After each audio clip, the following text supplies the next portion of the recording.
It should be a world apart from the battlefields of Ukraine.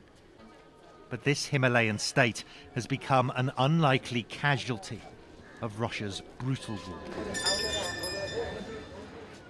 Nepalis like Ramchandra, who escaped the Russian army with his life, now praying for his comrades still fighting on the front line.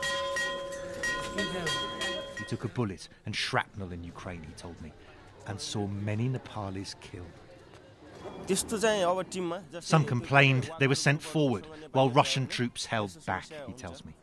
But the main problem was the language barrier. Sometimes you couldn't even understand where you're supposed to be going, he says, which way to point your gun.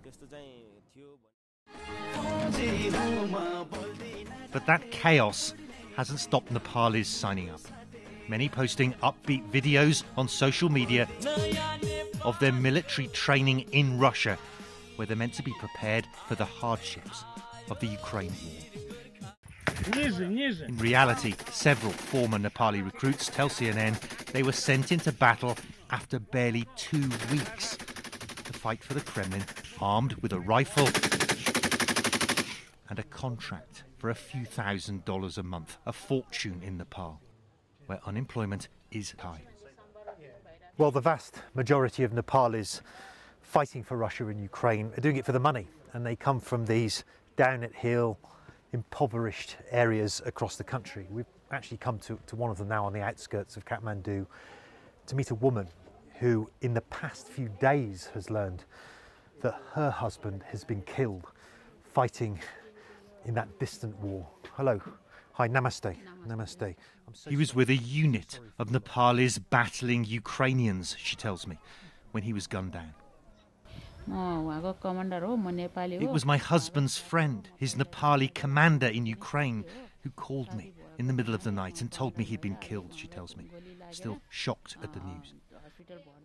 There's been no notification from the Russians, she adds. Nothing.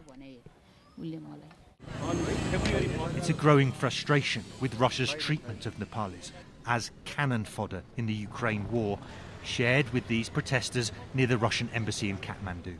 Hello, sir. Hi. And the Nepali foreign minister, who told me he's pressed Moscow to curb recruitment, to no avail. They have told me that they will sort it out, the concern of Nepal. So they've told you they will sort it out? Yeah. But they haven't done anything yet?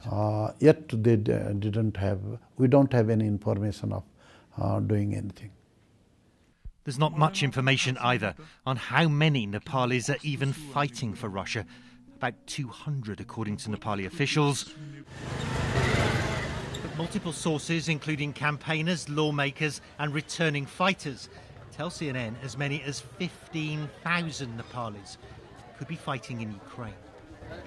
Well, we've asked the Russians how many Nepalis they've recruited and how many have been killed in what the Kremlin calls its special military operation.